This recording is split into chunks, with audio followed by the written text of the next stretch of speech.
આજરોજ federation of academic association Gujarat Vadodara સ્થિત પદાધિકારીઓ દ્વારા વડોદરા શહેર જિલ્લાની શૈક્ષણિક સંસ્થાઓની ફાયર સેફટી સંદર્ભે તેમજ ફાયર સેફટીના નિયમોની પૂર્ણતા કરવા જરૂરી સમયની રજૂઆત બાબતે વડોદરા મ્યુનિસિપલ કમિશનરને આવેદનપત્ર આપી રજૂઆત કરવામાં આવી હતી।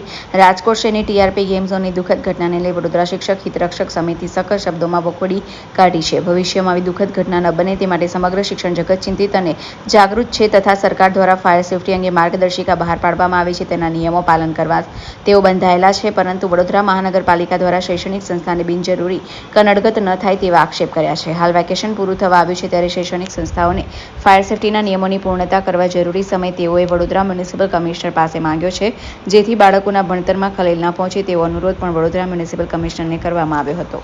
અમે લોકો federation of academic association Gujarat પ્રદેશના ડેપ્યુટી પ્રેસિડેન્ટ તરીકે રાજકોટમાં બનેલી ઘટના છે ત્યારબાદ સમગ્ર ગુજરાતમાં શૈક્ષણિક સંસ્થાઓ જેવી કે કોચિંગ ક્લાસીસ, શાળાઓ, પ્લે સ્કૂલ અને કોમર્શિયલ બિલ્ડિંગને સીલ કરવાની કાર્યવાહી થઈ રહી છે।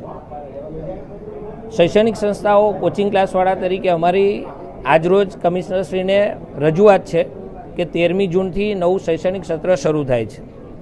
બાળકોના શિક્ષણ કાર્ય પર આડઅસર થાય છે। બાળકોની સુરક્ષા એ અમારી પ્રાથમિકતા છે।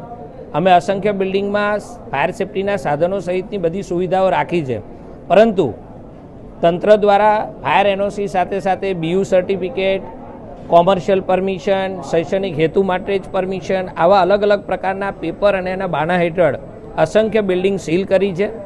અમારા કેટલાક પેપર એ બિલ્ડિંગમાં પડ્યા છે।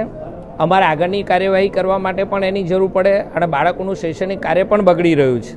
આજરોજ કમિશનરશ્રીને આવેદનપત્ર આપીને અમારી રજૂઆત છે કે જે બિલ્ડિંગ સીલ કર્યા છે એ સીલ ખોલવામાં આવે, નવા સીલની કામગીરી જે છે હાલ પૂરતી મોકૂફ રાખવામાં આવે અને અમને પોતાને પૂરતો સમય આપવામાં આવે છે। જ્યારે સીલ થાય ત્યારે અલગ અલગ 7 ડિપાર્ટમેન્ટના લોકો જે છે અલગ અલગ જે છે પેપર્સ માગે છે।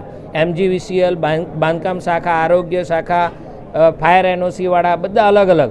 અમારી એક રજૂઆત છે કે અમારા અલગ અલગ એસોસિએશન જેના મુખ્ય લોકો સાથે બેસીને તંત્ર અમારી સાથે એક મિટિંગ કરે અને એમની જે જરૂરિયાત છે એનું અમને પૂરતું માર્ગદર્શન આપે। અલગ અલગ જગ્યાએ તંત્ર દ્વારા અલગ અલગ કાગળ હેઠળ કોઈક જગ્યાએ નોટિસ આપવામાં આવે છે તો કોઈ જગ્યાએ સીલ મારી દેવામાં આવે છે।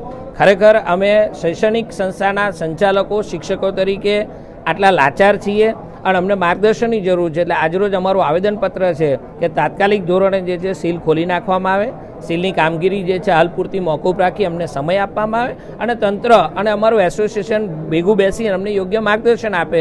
સરકારના કાયદાનું પાલન કરવા માટે અમે કટિબદ્ધ છીએ।